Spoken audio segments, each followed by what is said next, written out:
Entre nous. Entre nous, Le podcast pour parler de sexualité. Par vous, avec vous. pour vous. Bienvenue dans ce deuxième épisode consacré à l'argent et à la sexualité. J'avais vraiment envie de prendre le temps de partager beaucoup de réflexions. Vous pouvez l'écouter à petite dose. C'est un sujet passionnant dans lequel je fais énormément de liens, de réflexions et j'adore avoir ces échanges avec tout un chacun. Je sais qu'à l'issue de ce podcast, comme je l'ai dans la vie hors podcast, ces dialogues que je vous partagerai aujourd'hui sont issus d'énormément de réflexions que j'ai eues avec ma famille, mes proches, mes amis, de tout horizon. Et c'est tellement beau les discussions qui émanent de cette questionnement de l'argent et de la sexualité que je voulais lui donner plein de place. Et donc ce podcast sera certainement très différent des autres et assez long. Et vous écoutez ce que vous voulez, vous faites une pause quand vous voulez et vous pouvez partager des réflexions qui vous ont aidé, des réflexions complémentaires, des prises de conscience, ou comment vous, quelque part à votre niveau, votre relation au sexe ou à l'argent, vous transforme vous et les autres, et vous êtes fiers de ce que vous faites, et peut-être partager, je pense que, contrairement à certains médias qui partagent toujours des tristesses, des difficultés, des peines, des buzz, de l'intensité, et ce qui fait vendre, et si on partageait ce qui est enrichissant, ce qui nous inspire, ce qui nous fait du bien,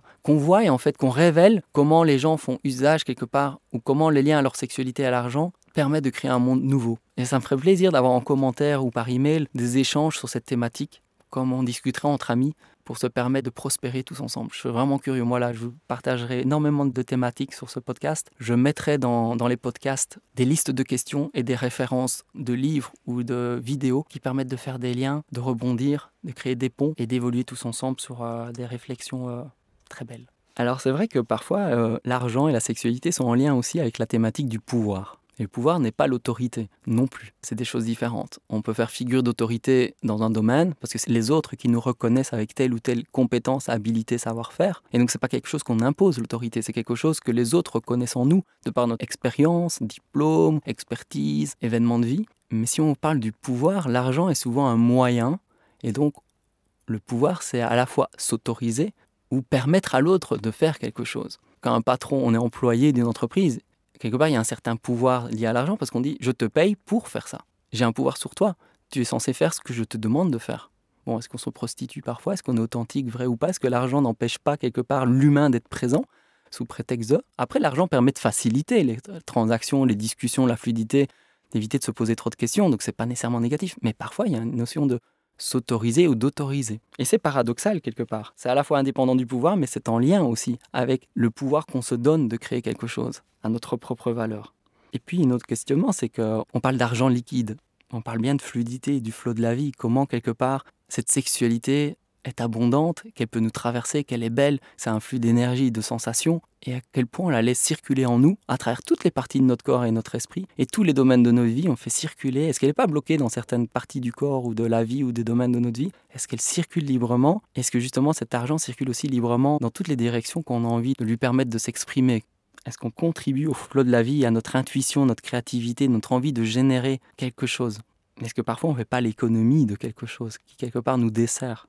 Puis l'argent, c'est aussi un outil de reliance. C'est un outil qui permet de motiver pour reproduire quelque chose qui nous plaît. C'est un flux, en fait, qui nous lie un lien. On peut imaginer qu'il y a deux domaines ou deux personnes. L'énergie, l'argent et la sexualité sont comme une énergie qui nourrit un lien qui existe, qu'on veut faire perdurer, qui nous fait du bien. Que ça soit avec un amoureux ou un travail, on y met du temps, de l'énergie et du savoir-faire. Et quel est le savoir-faire qu'on place nous-mêmes dans notre sexualité? On met beaucoup de savoir-faire dans notre travail qui nous rapporte de l'argent, mais est-ce qu'on met autant de savoir-faire, de temps et de conscience dans notre sexualité? La majorité des gens et des couples sont frustrés sexuellement. C'est pas étonnant, parce qu'en fait, on n'y passe pas autant de temps non plus pour évoluer, se questionner avec autant de neutralité, de distance, de détachement qu'on pourrait avoir par rapport à un travail professionnel ou une activité sportive ou ludique ou artistique. Et puis aussi, notre relation, notre manière d'être à la sexualité peut influencer notre richesse personnelle. Certains, quand ils s'affirment dans leur sexualité, quand on fait des avancées dans notre sexualité, on s'affirme davantage aussi dans les autres domaines de notre vie, au travail, dans les relations. On gagne en confiance en soi, en estime de soi, on se valorise, pas au détriment de l'autre, mais on accepte qui on est et on se reconnaît à la même valeur que les autres. Souvent, on donne plus de valeur aux autres qu'à soi. On se dévalorise, on en donne plus aux autres. Et puis, On a des reproches. Et on le voit aussi dans le domaine de l'argent. Parfois, on valorise plus des choses et on les reproche. Alors qu'en fait, on pourrait être beaucoup plus conscient de la manière dont on utilise et on génère notre argent ou on fait circuler notre argent. Et comme je parlais quelque part du chakra racine, du chakra du cœur ou même du chakra coronal ou de l'esprit, après, certaines personnes peuvent simplement faire le lien entre la sexualité, le matériel, le concret, le dense, mais aussi l'esprit du cœur et de la reliance et de l'amour et de la gratitude, et puis de l'esprit qui est lié à toutes les voies du mental, tant rationnel qu'irrationnel, l'intuition, les idées, les pensées, ce qui motive, les croyances ou les motivations ou les associations mentales qu'on fait, qui met notre corps en mouvement. Et donc, l'argent, c'est aussi la manière dont on génère de l'art. L'art est notre profession et c'est à la fois intuitif, comme la sexualité. On ne doit pas se justifier, on sait, ça vient. C'est un côté totalement irrationnel, mais en même temps, c'est un côté rationnel, organisé, concret. C'est quelque chose de très tangible. Quand on parle d'argent, c'est quelque chose qui, quelque part, a des impacts sur le monde matériel, tout autant de notre sexualité, qui est tant empreinte d'une sphère très dense et matérielle et d'une sphère très intuitive, qui nous traverse, qui nous amène. Certaines personnes, quand ils vivent leur sexualité, ils ont énormément d'intuition, ils ont des idées, Certaines personnes, en faisant l'amour ou après un orgasme, peuvent pleurer ou peuvent rigoler ou peuvent avoir plein d'idées ou un apaisement ou un sentiment de bien-être, d'amour, de reliance, de satisfaction. Donc il y a plein d'événements qui sont totalement intangibles et subtils, je dirais de l'immatériel, de l'ordre des pensées et des sensations. Et il y a un côté très physique, ça passe par le physique quelque part pour moi. Il n'y a rien de plus spirituel que la sexualité. La spiritualité parle de sexualité, sexualité pour moi parle de spiritualité aussi. Et quelque part, toutes les religions sont aussi en lien avec ces deux thématiques fondamentales. Elles sont en interconnexion très très intime. Quand je faisais une réflexion sur la bourse et puis le cycle menstruel, mais voilà, si on invite les fluctuations, les cycles et donc les variations, on se rend compte qu'on sort un peu de la dualité, du monopole, de la constance, de l'enrichissement constant, linéaire, exponentiel, des rentabilités à 2 chiffres ou quelque chose qui est quelque part possible. Mais si on écoute les cycles, comment finalement on accepterait que notre société soit dirigée ? Est-ce que quelque part on peut accepter que notre économie, finance ou moyens financiers soient un peu en hibernation, en attente du prochain cycle, qu'il y aura d'autres tonalités, d'autres possibles, d'autres réalités, comme chaque saison est différente. Est-ce que les pays se permettront un jour d'accepter tout ce flux ? Si on prend la Belgique de mémoire, je pense qu'en 1830, au moment de la création de la Belgique était, je pense, dans les 5 puissances économiques mondiales, dans les 5 premiers, avec l'Angleterre et je ne sais plus quel pays, mais la Belgique, alors que c'était un tout petit pays, avait quelque part su, à travers son système culturel, permis d'engendrer beaucoup de richesses financières. Et aujourd'hui, c'est totalement différent. Si on regarde l'état financier de la Wallonie, partie francophone, elle est toute différente. Mais ça fait partie de la réalité. Est-ce qu'on acceptera ça plutôt que se mettre la pression de l'argent à tout prix, de l'argent en premier, qui dénature toutes les relations humaines, qui met de la pression sur certaines générations et pas sur d'autres. Et dans la théorie relative de la monnaie, on parle aussi est-ce que notre système financier est équitable à travers toutes les générations ? Quand la population mondiale augmente en nombre ou diminue en nombre, est-ce que le système financier reste équitable ? Parce que parfois, quand il y a une crise, les proportions de richesse augmentent. Les crises sont des moyens pour certaines personnes de s'enrichir parce qu'elles ont compris le système et pendant les crises, certes, on a l'impression qu'il y a une perte de valeur, mais qu'au retour d'une économie florissante, ils ont accumulé des moyens qui leur permettent d'être beaucoup plus riches relativement aux autres. Donc il y a des cycles, des transitions. Et est-ce qu'au niveau des générations, on est équitable à travers ça ? Et qu'est-ce qu'on transmet aussi au niveau de la sexualité aux générations futures ? Notre relation à la sexualité. La sexualité n'est pas une course au plus important, au plus d'orgasme, à plus de plaisir, à plus d'intensité. C'est pas une course à la performance. Faut pas se sentir mal. Oui, c'est du plaisir, de la jouissance, du bien-être, mais qui nous éveille en tant qu'être humain à toutes ces facettes sans nécessairement en faire un nouveau dictat. Et donc j'aime bien donner peut-être cette possibilité de parler de la sexualité, peut-être plus en lien avec les ovaires, qui est une connaissance, une sagesse intérieure, plutôt que des testicules qui sont extérieurs, sensibles et visibles, et critiquables et jugeables, et qui sont belles, attirantes, explicites. Mais les ovaires, c'est quand même un monde intérieur. Elles baignent à l'intérieur du corps, elles sont un peu fluides, elles sont pas figées comme ça, elles sont attachées par des ligaments et voyagent un peu dans le petit bassin. Elles sont pas rigidement attachées à un endroit totalement figé. Elles sont mobiles, elles sont cachées, elles amènent un monde intérieur de questionnement, d'ovulation, de gestation, de créer un espace pour un nouveau cycle. Peut-être que collectivement, on en prendra conscience pour amener d'autres associations. Et donc la sexualité, elle est simple, gratuite, accessible. Si on en fait un art et qu'on la comprend, elle est ultra abondante, notre énergie sexuelle. Et même si elle a des cycles, Et un orgasme peut parfois nourrir pendant des années une personne. Parfois, on cherche pendant des années et puis on a une sensation fantastique. Et puis, wap, on est nourri pendant des années ou des mois ou des jours ou des semaines, peu importe. On a une satiété qui nous nourrit, qui nous inspire. Et on dit, tiens, c'est marrant, j'étais vraiment accro à la sexualité, subitement, je le suis beaucoup moins. Ou comme dans le podcast sur la compersion avec Marie-Claude Larcher, on se rend compte que certaines personnes qui vont vers le polyamour, au début, ils font beaucoup l'amour et puis ils se rendent compte qu'en fait, ils sont peut-être plus dans la phase asexuelle de leur vie parce qu'ils se rendent compte qu'en fait, ils se sentent beaucoup mieux et ils se sentent eux-mêmes avec peut-être l'envie de plus de sensualité, de contact, d'affectif, de dialogue, de simplicité qu'ils ont pu développer à travers des relations plus libres et authentiques et avec beaucoup moins de présence de génital et de sexualité génitale. Et l'argent est lié au temps aussi. Quelque part, je pense qu'un des moyens les plus importants et qui a la plus grande richesse, c'est peut-être bien le temps en fait. Parce que quand la vie passe, on se rend compte à ce qui était important ou pas. Est-ce qu'on a consacré notre temps à ce qui était important pour nous? Et donc, la liberté, l'autonomie, qu'est-ce que l'on ferait si on n'avait pas besoin d'argent? À quoi on consacrerait notre temps? Et si on avait plein de temps, on ferait quoi? Je pense que la richesse, et j'ai entendu ça dans une interview d'Evelyn Adam sur les Carter, c'est de se dire, mais oui, effectivement, le temps est notre plus grande richesse en fait. Si j'étais libre de plein de choses, je ferais quoi? J'irais voir qui? Je ferais quoi? C'est ultra important, je pense, de se poser cette question du temps, de l'argent, du sexe et du pouvoir. Et je reviens sur la thématique du pouvoir, parce que c'est intimement lié aussi à la sexualité. À qui on donne et comment on fait usage d'un pouvoir lié à l'argent et à la sexualité. Qu'est-ce qui se passe en soi et en privé et qui a aussi un impact sociétal? Quand on a une relation à l'argent et à la sexualité, ça a un impact sur nous, mais directement, ça a un impact sur la société, sur nos relations, sur notre vie de famille, sur notre partenaire, sur nos enfants, sur notre famille, sur nos amis, sur notre entreprise, sur nos collègues. Directement, notre rapport à l'argent et à la sexualité impacte de manière colossale la société. Il est intéressant de se poser la question aussi que quand les gens disent « Ah, mais si j'avais beaucoup d'argent, si je gagne au loto ou quoi que ce soit », eh bien en fait, on voit qu'on a une énergie qui se développe. C'est presque un champ infini de bien-être. On a envie de tout changer, de rénover, d'améliorer, de changer de vie. Et c'est juste une vue de l'esprit. Si on se dit « Ah, si j'avais ces moyens-là, et si je percevais que j'avais ces moyens-là, je me permettrais de faire ça, ça, ça, ça, ça. » Et subitement, on a de la joie, de la motivation, du plaisir, de l'entrain, du dynamisme. On dort plus, on a des projets, on est content, ou bien on se repose, on va en vacances. On commence à faire ce qui est important pour nous et on voit que ça génère. Donc c'est vrai que l'argent a ce pouvoir de créer à l'intérieur d'une personne une force créative, une force vitale colossale. N'importe qui, on lui dit tiens, 200 000 euros, mais en fait elle va transformer sa vie. Elle va être heureuse, elle va créer quelque chose de fantastique. Imaginez qu'on puisse dire aussi, tiens, et si ma sexualité était libre aussi, beaucoup plus grande, et si elle était abondante, si je permettais pour moi, mes partenaires et ma vie sexuelle de mettre plus de légèreté, d'abondance, de fluidité, de liberté d'expression et d'accueil de l'énergie sexuelle dans ma vie, qu'est-ce que ça pourrait changer autour de soi?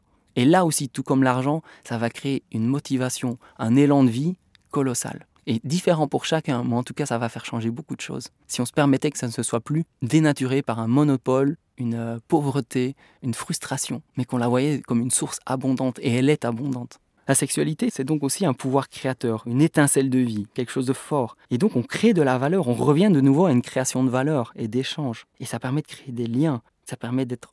Parce que quand on dit échange, relation, partage, connexion, valorisation, on est dans l'échange, on est bien dans un aspect collectif et sociétal.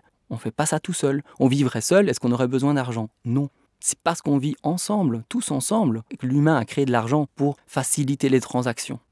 Et donc l'argent crée aussi des relations, parce que si on avait plein d'argent, on se permettrait beaucoup de choses. On pourrait aller au théâtre, on prendrait des vacances, on irait ici, là-bas, on irait rencontrer un architecte pour améliorer sa maison, on ferait ci, on ferait là, on irait voir un psychologue, on se payerait des sessions en sexologie pour aller mieux dans son couple, on dirait bah c'est trop cher, je peux pas y aller. On se mettrait en mouvement vers la relation. Donc c'est un outil relationnel. Puis on peut se poser aussi la question, comment souhaitez-vous générer de l'argent à présent? À travers quoi?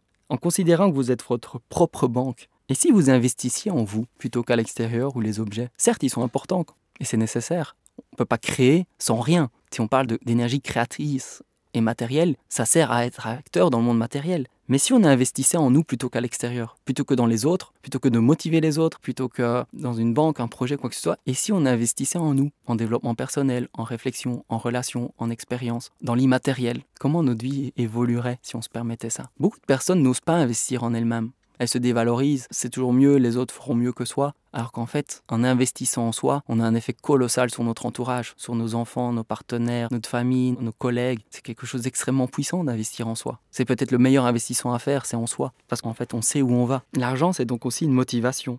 Ça permet de produire. Mais est-ce que l'argent aujourd'hui dirige votre vie? C'est un outil de reliance. Mais en quoi Moi, je sais qu'à une période de ma vie, je gagnais beaucoup d'argent. Et je sais qu'à un moment, si je suis honnête avec moi, j'ai travaillé pour l'argent. C'était tellement jouissif.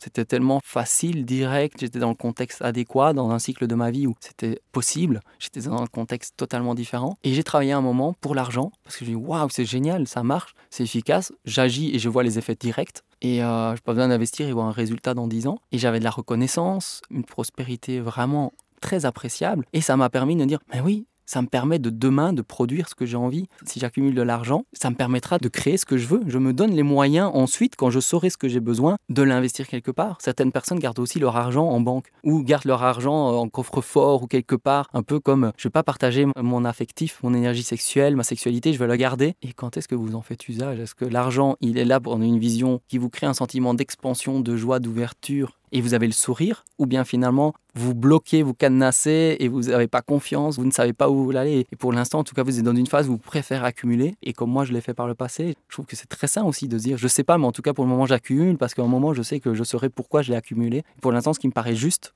c'est d'accumuler de l'argent. Mais est-ce que je n'ai pas cadenassé et bloqué mon argent? Est-ce que je ne pourrais pas valoriser le travail de quelqu'un ou d'investir ou de me faire plaisir à travers cet argent aussi? De le mettre en mouvement. Ça permet de nourrir du lien, de créer du flux et de valoriser quelque chose, tout en gardant un coussin qui nous paraît confortable pour avoir des ressources. Parce que l'argent est une source de motivation colossale et il faut, comme une source de vitalité, en prendre soin et considérer que c'est un super ami. Et si vous vous connectiez 5 secondes à l'argent, est-ce que votre énergie vitale, elle augmente ou elle diminue? Est-ce qu'elle est source motrice et de joie ou elle vous freine et vous bloque? Et si vous vous connectez à votre sexualité, est-ce que vous sentez que votre énergie vitale, elle augmente ou elle diminue? Est-ce qu'elle est source motrice et de joie ou bien de fermeture et de tristesse?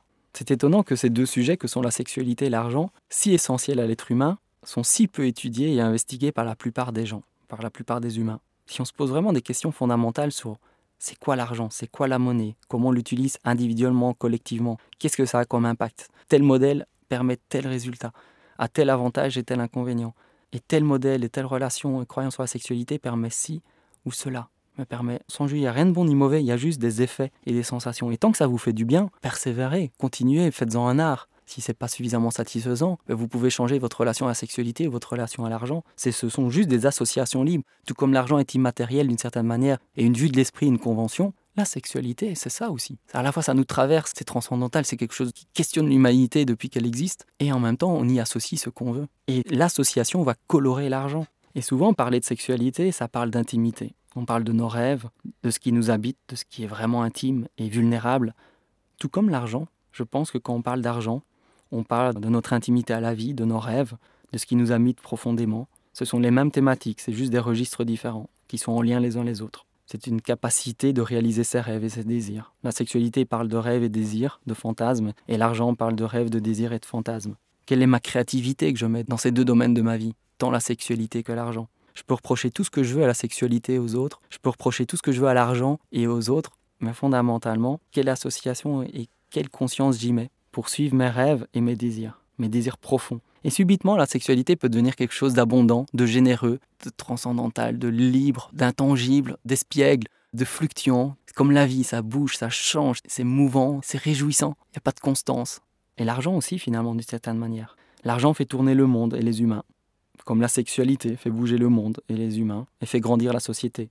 La sexualité comme l'argent, ce sont pour moi deux valeurs nobles en fait. L'argent crée des mouvements multiples, mais la sexualité met en mouvement. Elle attire, elle donne envie de rencontrer, d'être en échange, de découvrir, de s'inspirer, d'être en connexion avec quelqu'un, de s'inspirer, d'être intime, de partager des émotions, des expériences, des questionnements, des touchés, des expériences corporelles ou mentales. Et ça permet de faire grandir le monde. Et donc, si on mettait un autre symbolisme pour l'argent que la bourse, un symbole féminin, vous metteriez quoi vous-même? Ensuite, un livre qui m'a fortement influencé, impacté et que j'ai beaucoup apprécié il y a de très très nombreuses années, c'est un livre sur Marcus Buckingham. De mémoire, c'est un livre avec une couverture rouge qui parle de motivation. C'est un livre fantastique que j'ai vraiment adoré. Et je me suis rendu compte en lisant ce livre que l'argent n'a jamais été vraiment un facteur réel de motivation. Dans une entreprise, on peut augmenter le salaire, des primes ou motiver les gens par l'argent, mais c'est jamais durable. On cherche à créer une société durable, mais il faut être cohérent. On sait que donner de l'argent ne va jamais remplir le besoin fondamental, qui est ailleurs.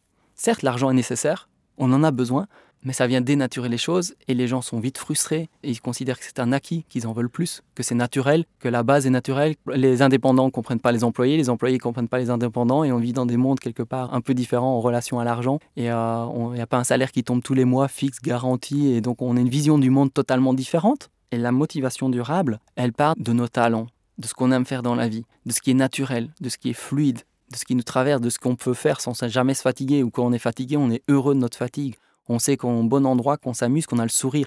Ça nous donne de la satisfaction, de la joie. Parfois, une entreprise, pour valoriser quelqu'un, il vaut mieux le reconnaître, lui dire merci, lui donner une promotion de compétences ou de fonctions, ou lui offrir une formation, le valoriser d'autres manières que par l'argent. Si en fait on voulait se donner d'autres moyens de valorisation, comme en sexualité, il y a 1000 manières de valoriser quelque chose, c'est pas que l'argent.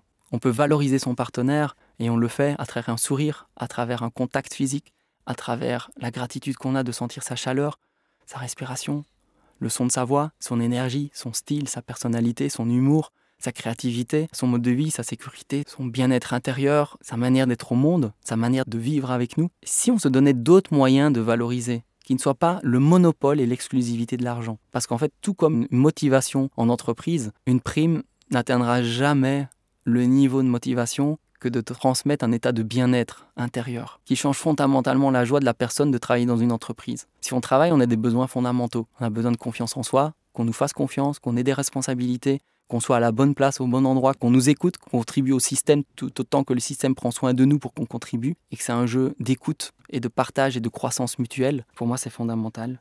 Une autre question que je me faisais, c'est quelle est votre émotion quand vous payez une facture ? Est-ce que vous êtes fier? Vous avez de la joie? Quelle est votre émotion quand vous pensez à votre sexualité? Est-ce que vous êtes fier et vous avez de la joie? Moi, quand j'ai une facture, je suis heureux de la payer parce qu'en fait, ça confirme en quoi j'investis, avec qui je collabore, à quoi je contribue, ce que je valorise. Je dis merci à l'autre et je dis j'adore travailler avec toi et je veux que ça continue. Et s'il y a bien quelqu'un que j'ai envie de payer, c'est toi aujourd'hui. Et merci pour ça. Et en plus, ça valide les projets dans lesquels moi, je suis impliqué. Donc ça me renvoie à moi-même. Parce que quand on paye une facture, quel plaisir! On crée du flux qui va recréer du mouvement. C'est pas une perte, c'est une valorisation de quelque chose. Ça nous donne aussi une impression de à quoi on contribue. Est-ce que vous aimez faire votre comptabilité ou votre déclaration d'impôt? Parce que quand on fait la comptabilité, en fait, on voit apparaître des choses et des indicateurs. On voit la réalité des choses. Il n'y a pas d'illusion. Oui, calculer, quantifier, c'est éviter d'être naïf ou de se faire des illusions. C'est d'avoir du discernement et de voir vraiment les choses pour ce qu'elles sont. Parfois, en amour, on s'investit, on fait des choses et on ne reçoit rien en retour. On dit, mais tiens, j'ai pas ça, l'autre s'investit pas, il n'est pas présent. Où sont ses valeurs, ses priorités? Est-ce que ce sont les mêmes que les miennes? Est-ce qu'on n'essayerait pas de retrouver des valeurs similaires pour que nos priorités dans la vie, qui s'alignent toujours par rapport à nos valeurs profondes, ou notre top 3 des valeurs profondes, nous permettent de s'épanouir mutuellement dans notre personnalité, notre manière d'être au monde? Faire sa comptabilité, c'est donner des indicateurs et de voir aussi à quoi on contribue, parce que quelque part, parfois, il y a des impôts, donc une contribution, c'est une manière un peu édulcorée. En soi, c'est des impôts, mais qu'on affirme comme contribution, et c'est vrai qu'on contribue à la société, on paye la sécurité sociale et plein de choses, mais parfois, à quel prix et pourquoi? Je me mets au service de quoi? Ça me renvoie à moi-même en disant, purée, quand je paye mes impôts, ça me rappelle tout ce contexte-là. Quel est mon employeur? Mon employeur est l'État quelque part. Est-ce que l'État est à mon service aussi? Est-ce que je suis heureux de payer l'État pour ce qu'il fait de ces moyens-là? C'est un moyen transactionnel. On contribue, on valorise à quelque chose. Et cette valorisation a un impact sur nous, sur les autres, sur les relations et sur la société. C'est vraiment essentiel. Mais qu'est-ce qu'on laisse faire parfois? Est-ce qu'on ne ferait pas mieux, en fait, finalement, de se questionner sur les choix financiers qui vont impacter notre manière de vivre? Parce que notre sexualité, elle va être impactée drastiquement par notre lieu de vie, nos moyens financiers, notre aisance, nos loisirs. Parfois on dit « j'ai des problèmes de sexualité ». Non, en général, la sexualité, elle a peu de problèmes en fait. On n'a peut-être pas d'expérience, de connaissances ou des méconnaissances ou des croyances limitantes, mais souvent on est dans un contexte, comme en épigénétique, qui fait que s'exprime une difficulté. On n'a pas d'intimité, on n'a pas de confort, on n'a pas un contexte qu'on s'assied chez soi, c'est délabré et on dit « ah purée, quand je suis ailleurs ou dans un magasin, je vois que la vitrine est tellement belle, waouh, si mon salon ressemblait à la vitrine de ce magasin, qu'est-ce que je me sentirais bien chez moi ?» C'est lié à des moyens et notre sexualité, elle est boostée par un contexte. Et ce à quoi contribue définit notre contexte. Et donc collectivement, je pense que c'est important de dire à quoi on contribue. Alors j'arrête ici les échanges et je vous donne rendez-vous dans la prochaine capsule pour la suite. Entre nous. Entre nous, Le podcast pour parler de sexualité par vous, avec vous. pour vous.